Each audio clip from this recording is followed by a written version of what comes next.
मोदी जी कहते हैं सबका विकास सबका साथ। सबका साथ सबका विकास की आप कहते हैं एक मारोगे मैं 10 मारूंगा। मैंने कहा ना, मैंने कहा है कि अगर एक को मारोगे तो फिर भाई उसका तो ये होगा ही, अगर आप मारेंगे तो ये उम्मीद मत करिए कि आप सुरक्षित रहेंगे। आप इसलिए किसी को मारिए मत, शांति से विकास पर ध्यान दीजिए। आपकी सरकार है, सरकार को कानून का काम करने दीजिए। अब तो कम से कम ऐसी बातें मत हम कानून की बात कर रहे हैं ना। हमारी जो भी बातें कंडीशनल हैं। अगर आप शांति से रहेंगे तो हम भी शांति से रहेंगे। आप विकास पर ध्यान देंगे तो हम तो विकास में आपको और सपोर्ट करने वाले हैं।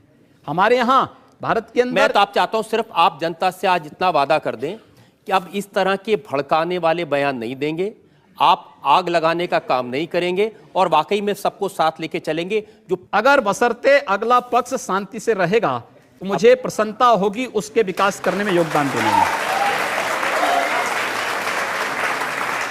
और अगर अगला पक्ष शांति से नहीं रहेगा तो क्या करेंगे? अगर शांति से नहीं रहेगा तो उसको शांति से रहना सिखाएंगे।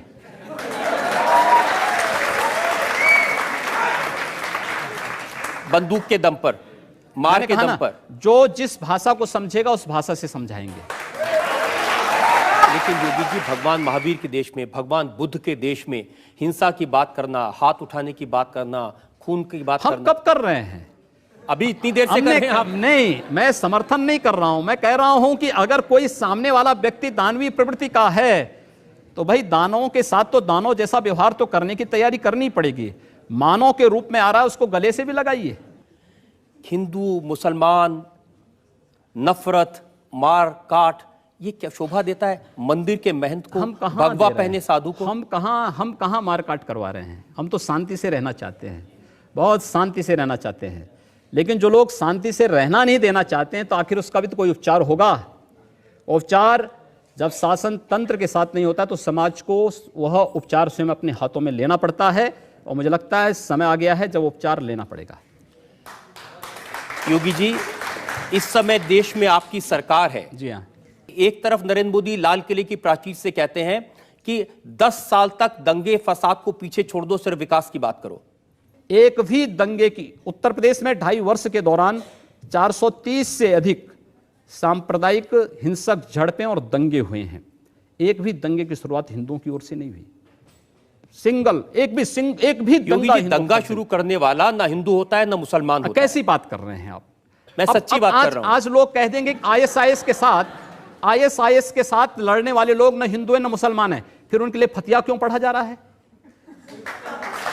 आप कहते हैं कि आतंकवाद की कोई जाति नहीं होती, क्यों उसको फिर जाति के दायरे में, किसी मजहब के दायरे में उसको कैद कर देना चाहते हैं? ये तो आप कर रहे हैं कैद, मैं नहीं कर रहा हूं।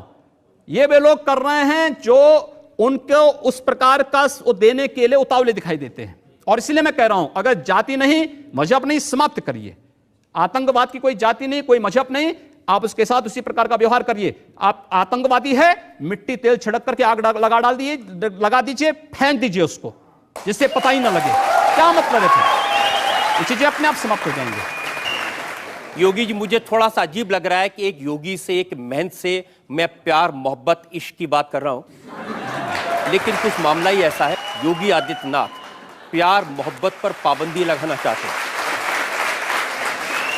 आपने लव जिहाद का सवाल उठाया है। हाँ, लव जिहाद के खिलाफ मैं पिछले 10 वर्षों से बोल रहा हूं। लव जिहाद, ये बता दीजिए।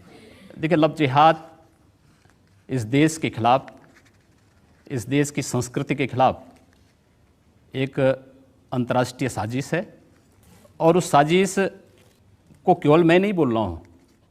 उत्तर प्रदेश हाईकोर्ट ने 2006 में उत्तर प्रदेश की सरकार को एक निर्देश जारी किया था कि उत्तर प्रदेश के अंदर बड़ी तेजी के साथ हिंदू बालिकाओं का अपहरण क्यों हो रहा है।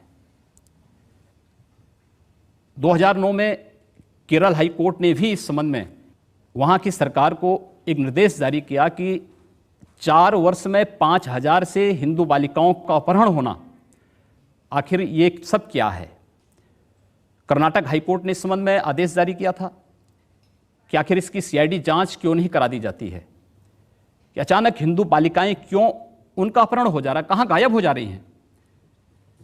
केवल ये 2 लोगों का आपसी प्रेम होता तो कोई बात नहीं, करें, आपसी सहमति से हो तो ठीक, लेकिन छल छद्म के आधार पर नहीं, धोखे के आधार पर नहीं, जो रांची में हुआ, जो मेरठ में हुआ, जो हरियाणा में हुआ, अगर इस प्रकार की किसी भी दुष्प्रवृत्ति को जिहाद के नाम पर हिंदुस्तान में थोपने का प्रयास होगा तो हम उसे किसी भी स्थिति में स्वीकार नहीं करेंगे।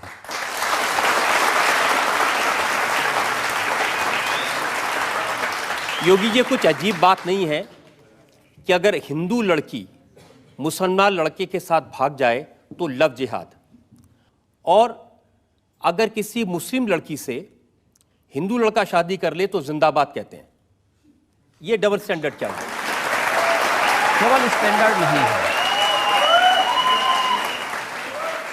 हिंदू लड़के के साथ कोई मुस्लिम लड़की जाती है तो अपनी सामाजिक सुरक्षा के नाते जाती है।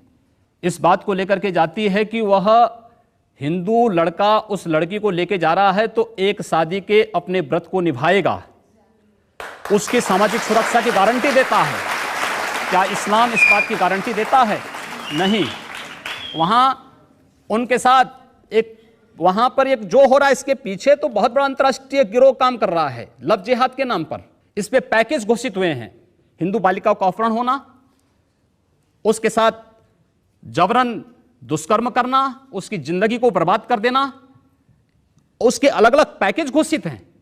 और ये धोखे के नाम पर आखिर क्यों अपना पूरा नाम नहीं बताती हो पहले से?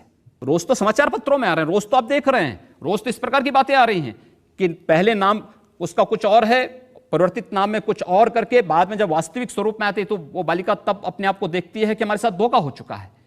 अपना सही नाम बताइए। क्यों आप गुड्डू, पप्पू और अन्य नाम पर बेवकूफ बना रहे हो समाज को? सही नाम से सामने आइए। मैं इसलिए पूछ रहा हूं क्योंकि जब आपने इश्क नहीं किया, मोहब्बत नहीं की, तो आपको क्या मालूम जब कोई किसी को दिल देता है तो उसका बायोडाटा थोड़ी पहले पूछेगा। ऐसा नहीं। देखिए, सवाल ये है कि आप अपने पूरी जिंदगी के बारे में, शादी ब्याह को केवल दो व्यक्तियों का मेल मिलाप नहीं मान सकते। यह समाज की वह आधारशिला आप खड़ा करना चाहते हैं जिस पर इस राष्ट्र का भवन तैयार होना है। आप इसको केवल एक दिन का खेल नहीं है प्यार, ये जीवन भर चलने वाली एक प्रक्रिया है और उस पर आधारित जो व्यवस्था होगी उस देश की नींव बनेगी। वो केवल एक दो लोगों का मिलन नहीं है, उस समाज की और अंततः इस राष्ट्र की आधारशिला है। एक आधारशिला आप रखने जा रहे हैं, वो आधारशिला अगर गलत होगी तो फिर भवन भी भरभरा करके गिरेगा। आधार मजबूत होगी तो भवन भी उतना ही मजबूत होगा। उस मजबूत भवन के निर्माण के लिए, राष्ट्र के इस मजबूत आधार को स्थापित करने के लिए हम इस बहस को चला रहे हैं। अच्छी बात बोली, आपको अच्छी लगी तो ऐसे थोड़ा मार दीजिए हाथ, आप थोड़ा सा मार दीजिए, एक बार मार दीजिए। क्यों कष्ट हो रहा है आपको? अगर अच्छी लगी मार दीजिए।